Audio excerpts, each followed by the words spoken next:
पूज्य दादा के श्री चरणों में प्रणाम करता हूं। पूज्य साधु वासवानी जी ने जिस भगीरथ कार्य को अपने जीवन मंत्र के द्वारा बोया था, उस कार्य को पूरी निष्ठा और लगन के साथ पूज्य दादा ने हम सब तक पहुंचाया है।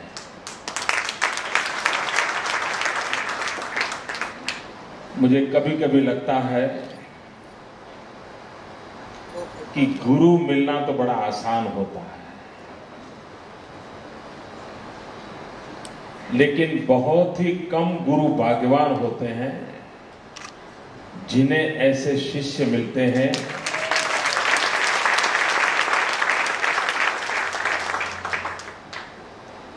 रामकृष्ण परमहंस को विवेकानंद जी अगर शिष्य में न मिलते तो सवाल मन में उठता है। साधु वासवानी जी को दादा वासवानी जैसे शिष्य न मिलते तो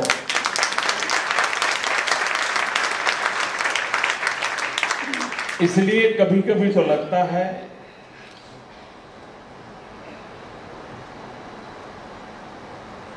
कि गुरु के एक शब्द के लिए, गुरु के एक मंत्र के लिए अपनी सारी व्यक्तिगत इच्छाएं, आकांक्षाएं समर्पित कर देना और उस मिशन में समाहित हो जाना, ये अपने आप में बहुत बड़ी तपस्या है।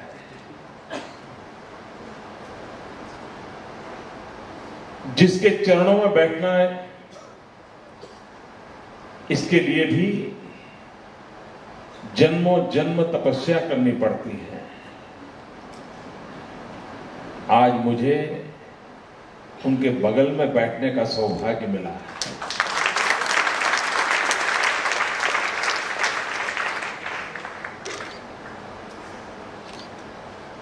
ये मेरी योग्यता के कारण नहीं है, न ही मेरे पद के कारण है। ये सौभाग्य उसकी महानता के कारण है, दादा की ऊंचाई के कारण है, दादा का जीव मात्र के प्रति जो प्रेम है, उस प्रेम के विस्तार का ये प्रसाद है, ऐसा मैं अनुभव करता हूं।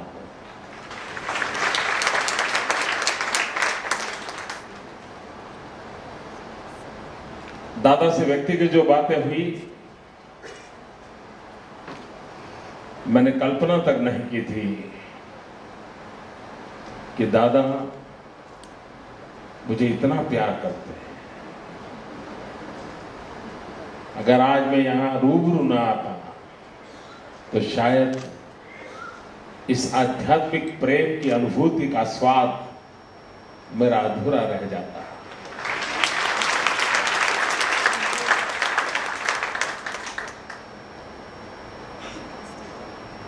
दादा से आज मैं करीब 23 साल के बाद मिला हूं।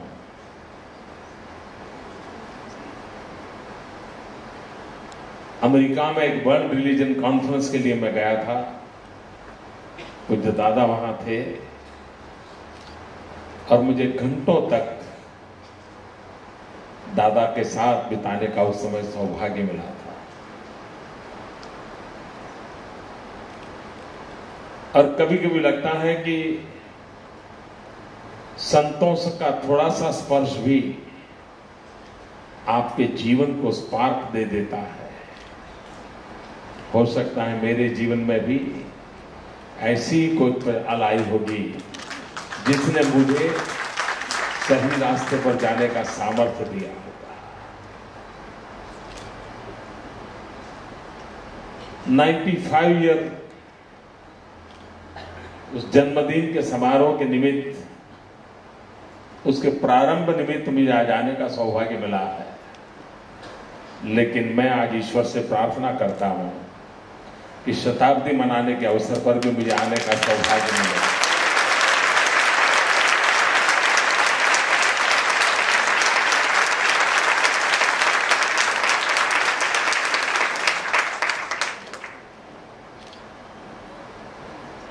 पूज्य दादा ने, पूज्य साधु वासवानी जी ने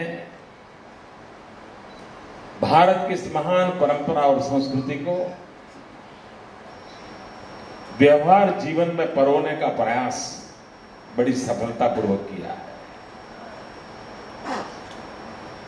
मातृदेवो भव, ये हमारे रगों में है।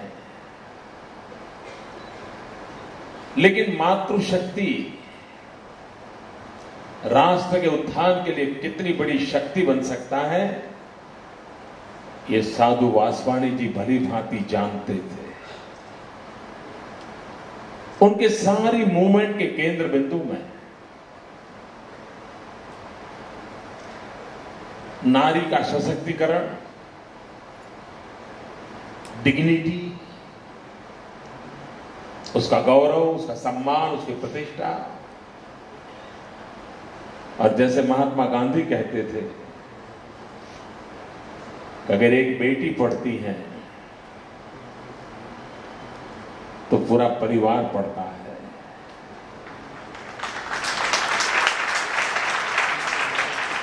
और साधु वासवानी जी ने तो सिद्ध कर दिया कि अगर नारी पढ़ती है तो पूरा युग शिक्षित हो जाता है।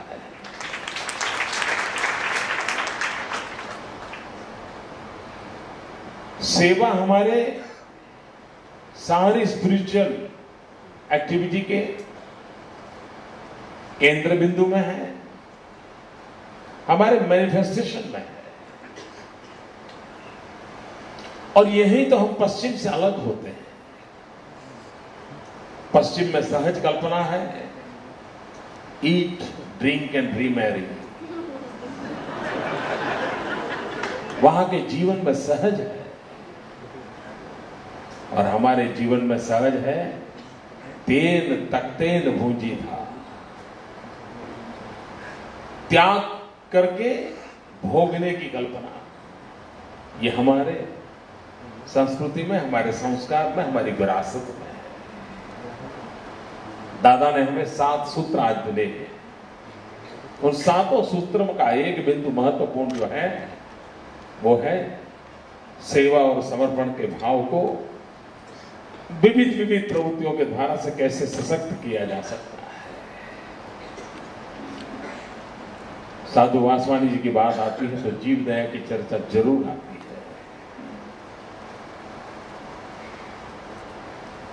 मेरा मन करता है मैं शायद किन संतों के आशीर्वाद होंगे कि कुछ काम ऐसे मेरे से हो रहे हैं कि मुझे लगता है कि परमात्मा की कृपा के बिना, संतों के आशीर्वाद के बिना वो संभव नहीं है। हम गुजरात में पशु आरोग्य मेला लगाते हैं और किसी भी पशु को 3 किलोमीटर से ज्यादा जाना न पड़े ताकि उसको पीड़ा ना हो, इसका ख्याल रखते हैं। पूरी सरकारी टीम, डॉक्टरों की टीम हम वहां ले जाते हैं और हजारों की तादाद में पशु आरोग्य मेले लगाते हैं। पशुपालक अपने पशु को लेकर के आते हैं। आपको भी आश्चर्य होगा, हमारे देश में मनुष्य के कैटरेक्ट के ऑपरेशन, उसके लिए भी आज सेवा यज्ञ करने पड़ते हैं, नेत्र यज्ञ करते हैं। इस प्रकार के सामाजिक काम करने वाले लोगों को कुछ न कुछ करना पड़ता है। तब गरुड़ को नेत्र यज्ञ की सेवा में उसके मोती बिंदु का ऑपरेशन होता है, कैटरेक्ट का ऑपरेशन होता है। आपको जानकर के आनंद होगा और पूज्य दादा के मुझे भरपूर आशीर्वाद मिलेंगे। गुजरात में हम कैटल के भी कैटरेक्ट ऑपरेशन करते हैं।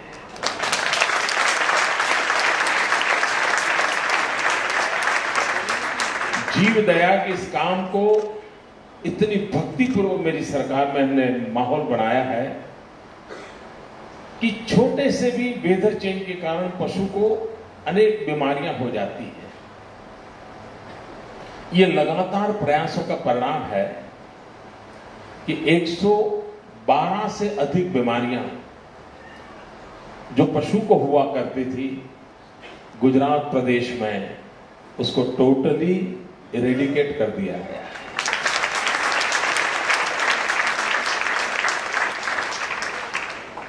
पूज्य दादा कन्या शिक्षा के लिए कहते आए हैं, साधु वासवानी जी ने कन्या के लिए कहा है। मैं इसलिए कहता हूं, मुझे अपनापन महसूस होता है, शायद उसी के कारण महसूस होता है। और मैं यहां मुख्यमंत्री के रूप में नहीं आया हूं, वो चीजें मैं गांधीनगर में रखता हूं। और मैं मुख्यमंत्री तब होता हूं जब किसी फाइल पे साइन करता हूं, बाकी मैं कभी भी मुख्यमंत्री नहीं होता। वो जिम्मेवारी है तो मुझे निभानी पड़ती। जब पहली बार मुख्यमंत्री बना और मेरी पहली मीटिंग थी तो मेरे अफसरों ने मुझे बताया, गुजरात में गर्ल चाइल्ड एजुकेशन की स्थिति के संबंध में बताया। I was shocked. हम बहुत पीछे थे। गुजरात जैसे समृद्ध राज्य में 21वीं सदी के प्रारंभ में गर्ल चाइल्ड एजुकेशन में हम पीछे थे। मुझे इतनी पीड़ा हुई। एक तरफ तो मैं नया नया मुख्यमंत्री बना था, मालाएं पहन रहा था, अखबार के पहले पन्ने पर तस्वीर छप रही थी, टीवी में चमक रहा था, लेकिन मुझे रात को नींद नहीं आती थी।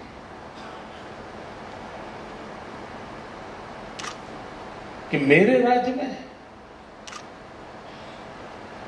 कन्याओं की शिक्षा में इतने पीछे हैं।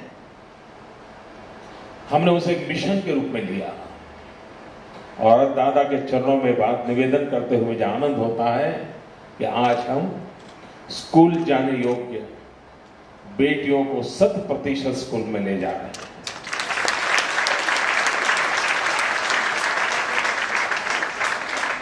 मैंने पाया बेटियां स्कूल में तीसरी चौथी कक्षा में आते आते स्कूल छोड़ देती हैं। मैंने खुद ने अध्ययन किया, भाई ये क्यों, बच्चियां स्कूल क्यों छोड़ रही हैं? तो ऐसी चीज ध्यान में आई जो शायद दिलो दिमाग में मुख्यमंत्री पद भरा होता तो नहीं दिखाई देता, लेकिन सर्वेंट का भाव भरा पड़ा था तो दिखाई दिया। और कारण यह था कि स्कूल के अंदर बच्चियों के लिए अलग टॉयलेट नहीं था। अब बताइए क्या कैसी गलतियां हैं। मैंने काम उठाया, हजारों की तादाद में स्कूल के अंदर बच्चियों के लिए अलग टॉयलेट बनाया और उसका परिणाम ये हुआ, बच्चियां जो स्कूल में ड्रॉप आउट होता था बंद हो गई, बच्चियां पढ़ने लग गई। अगर हम पूरी तरह एक मिशन मोड में इन्वॉल्व हो जाते हैं तो हमें समस्याओं का समाधान मिलता है, और समस्याओं का समाधान करने के लिए ईश्वर भी हमें मदद करता है। हमारे देश में चाहे जीव दया की बात हो, चाहे कन्या शिक्षा की बात हो, चाहे एम्पावरमेंट की बात हो, हम ये न भूलें, विश्व के जितने समाज हैं सभी समाजों में पुरुष भगवान की कल्पना है। विश्व की हर समाज की मान्यताओं में पुरुष भगवान की कल्पना है। एक अकेले अपवाद हम लोग हैं जहां नारी भगवान की कल्पना है। जहां लक्ष्मी है, सरस्वती है, दुर्गा है, काली है, सब कुछ है। और कभी कभी तो मैं सोचता हूं कि ईश्वर की जो पूरी कैबिनेट है, तो सारी कैबिनेट महिलाओं के पास है। फाइनेंस मिनिस्ट्री तो लक्ष्मी जी, एजुकेशन तो सरस्वती, होम डिपार्टमेंट तो काली। अब देखिए ये हमारे पूर्वजों ने कैसी व्यवस्था खड़ी की है। जिस राष्ट्र के जीवन में नारी का इतना गौरव होता हो, नारी को भगवान के रूप में स्वीकृत किया गया, उस देश में जब कभी ऐसी बुरी घटनाएं सुनने को मिलती है माताओं बहनों के प्रति, मन को कितनी पीड़ा होती है, कितना दर्द होता है। पश्चिम की दुनिया क्या कहती है?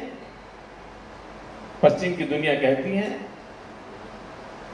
लीव लेट लीव, जियो और जीने दो। और उसको भी दुनिया में बहुत सराहा गया है, महान माना गया है, लेकिन हम वहां नहीं अटकते हैं। ये विशेषता है हमारी संस्कृति की। हम कहते हैं जियो जीने दो, और गुजराती में मैं अगर कहूं तो कहते हैं जीवो जीवा दो अने जीवाड़ो। यानी अगर उसके अंदर जीने का सामर्थ्य नहीं है तो उसको जीने के लिए सामर्थ्य दो। हम एक कदम आगे, सिर्फ जियो और जीनो दो कहकर के अटकते नहीं है। दुनिया में टॉलरेंस की बात होती है। पश्चिम में कहा जाता है टॉलरेंस यानी बहुत बड़ी बात है। हमारी संस्कृति हमें उससे आगे ले जाती है। हम सिर्फ टॉलरेट करते ऐसा नहीं है, ठीक है यार ऐसा ही है, टॉलरेट कर लो। टॉलरेंस ये हमारी यात्रा का अंत नहीं है। हम एक्सेप्टेंस वाले लोग हैं। हम टॉलरेंस से भी एक कदम आगे, हम स्वीकार करते हैं, हम एक्सेप्ट करते हैं, उसको गले लगाते हैं। हमारे यहां मनुष्य जीवन को अहम से वयम की तरह, हमारे यहां तो नर करणी करे तो नारायण हो जाए, ये कल्पना की गई है। हमारे यहां गरीब की सेवा को भी दरिद्र नारायण की सेवा कहा गया है। जन सेवा, ये प्रभु सेवा की कल्पना हमारे यहां की गई है। और इसलिए इस महान स्पिरिचुअल विरासत जो हम लोगों को मिली है, हम अगर उसको जीने का प्रयास करें, जानने का प्रयास करें। मैं नहीं मानता हूं कि मानव जात के कष्ट को दूर करने के लिए कोई और नए विज्ञान को खोजने की जरूरत पड़ जाएगी। और उस काम को एक मिशन की तरह, एक समर्पण भाव की तरह पूज्य दादा के मार्गदर्शन में आज एक बहुत बड़ी तेजी से चल रहा है। आज मेरा सौभाग्य है, मुझे एक नर्सिंग कॉलेज के उद्घाटन का सौभाग्य मिला है। आज मानव सेवा के जो अनेक क्षेत्र हैं, उसमें नर्सिंग का क्षेत्र सिरमौर के रूप में है। दर्द से कराहता हुआ इंसान को दवा भी मिले, दुआ भी मिले, ये दोनों काम और सेवा एक मिशन के रूप में है।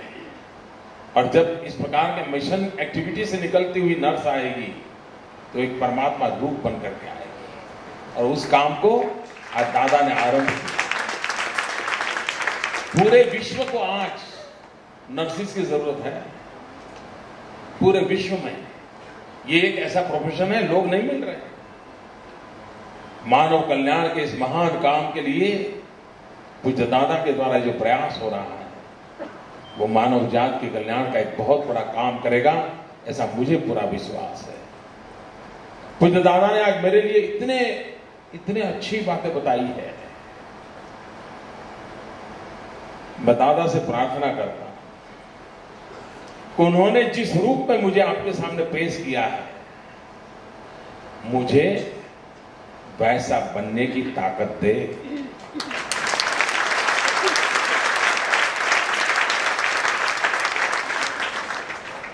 और दादा के शब्द कभी गलत नहीं होने चाहिए। ये हमारा दायित्व बनता है और नरेंद्र मोदी का विशेष बनता है कि दादा ने मुझको जिस रूप में पेंट किया है, मुझे वैसा बनना पड़ेगा। मैं इस पवित्र धरती पर आया हूं, मुझे दादा के आशीर्वाद मिले, भगवत स्वरूप साधु वासवानी जी के आशीर्वाद मिले, ताकि हम दादा की कसौटी पर खरे उतरे, कहीं कमी न रह जाए, ऐसा एक संस्कार लेकर के मैं यहां से जाऊं, फिर एक बार शताब्दी पर्व पर मैं फिर आऊंगा। सामने से निमंत्रण लेके जा रहा हूं।